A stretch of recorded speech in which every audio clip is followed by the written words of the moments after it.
Oh, am I excited. Today, for the first episode of the Silverback SRS upgrade series, we have the Wasp Piston. It comes in this awesome little cylinder container, like a can of sardine or a can of tuna or something. That's awesome. That is cool. Okay, love the presentation. Let's open this up. And it's a lot of threads. Cool. Okay, we're gonna get into this in just a second. The first thing that I want to do is obviously take this guy down, take it apart. We're gonna pull the mag out and get the old piston out. Now, that was harder than it needed to be. And of course, there's BBs in there. My wife's gonna kill me.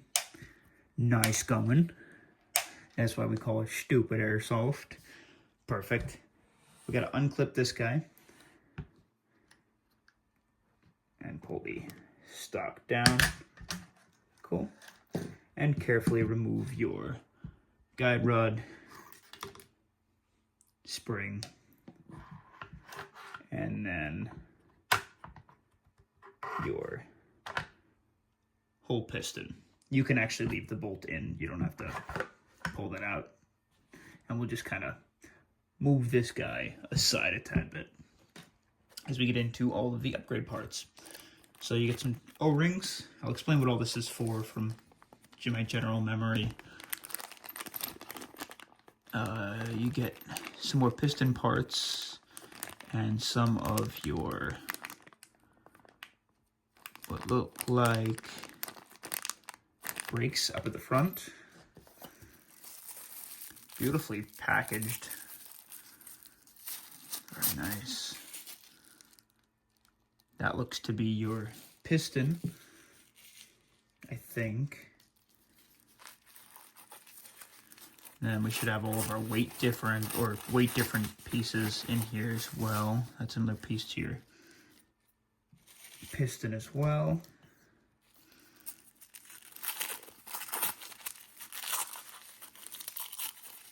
There's your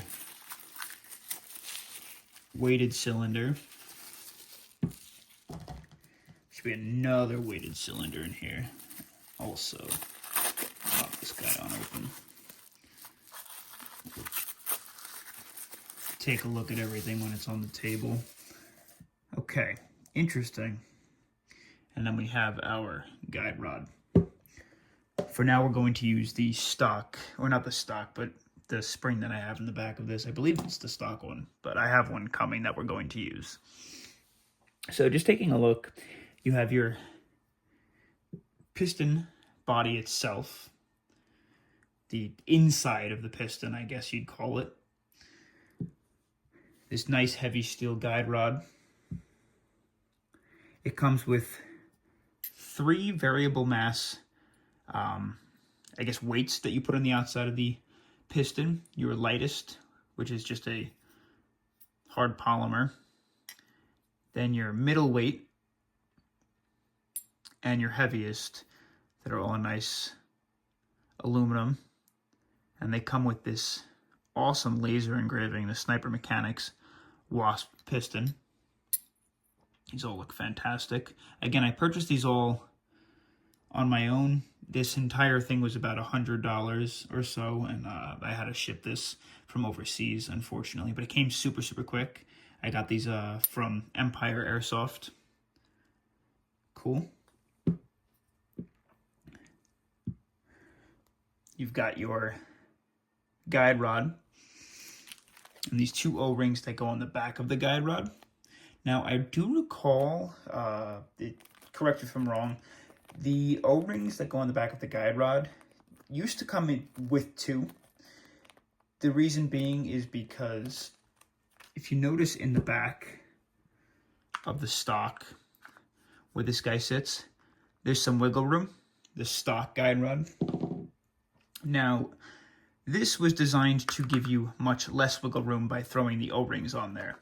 I don't know if it was between the A1 and the A2, or if the A2 had a second variant, but I know that they first had a tolerance that was tight, but then the next variant or the next upgrade series, whether it be the second generation of the A2s or the A2s themselves, had a tighter tolerance than the first gen. So dependent on what generation you had, you used thicker O-rings to fix for that tolerance. And we got the extra piston parts in here. It's a little different from what I saw originally. It may just be an upgraded variation to it. Okay, cool. And we'll pull out our air brakes also. Cool. So I believe your smaller, larger, and the largest air brake. It's very, very simple. Quieter, slightly less FPS. Middleweight, middle sound, and middle FPS. And this guy will give you the most FPS with the loudest sound. This is your rubber that rides on the front. You'll notice that the standard one doesn't come with a air brake in this or air brake at the top. We're going to want to lube this up. And then these are all the pieces needed to build your piston. So here's what we're going to do.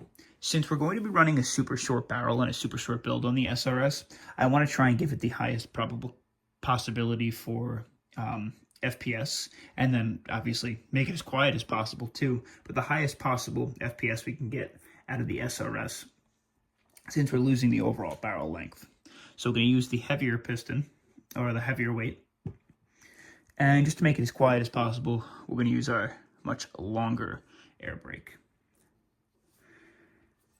Now to build this guy, I want to see, is it as simple as reverse engineering?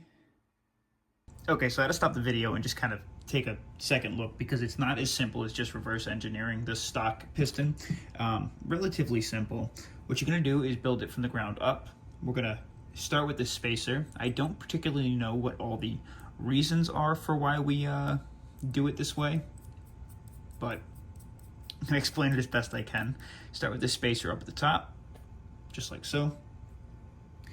I guess it keeps the weight towards the center mass, maybe, or maybe you can adjust it. I'm not totally sure. Now we're going to take our larger weight, our thicker weight, and thread that guy up on top just like that. Now all of this is as simple as just hand tightening it. You don't want to use any tools. You don't want to torque it down, nothing like that. Next, we're going to take this piece and we're going to install it like so. It just slips on there. There's no threading. And then we're going to take the steel base plate and we're going to thread that on just like that. And again, just hand tightening everything. Perfect. Now, a little interesting, from one of the videos that I watched on the installation process for your little piston cup, the air brakes were originally threaded on, and they recommended using some like the Teflon or whatever to keep it on, but these clearly are not, and I think that's almost better because you don't have to worry about them coming off. So all you're going to do is stick that guy in nice and through, and again, we're using that longer one to make it as silent as possible. And then to install it, you're going to just take it at a slight angle and then slowly feed it on like so. Perfect. Awesome. Just make sure it's, wow, that's awesome. For some reason, I'm getting the same vibe. I don't know why, but if you've ever played Apex Legends, the guy with the syringe, it's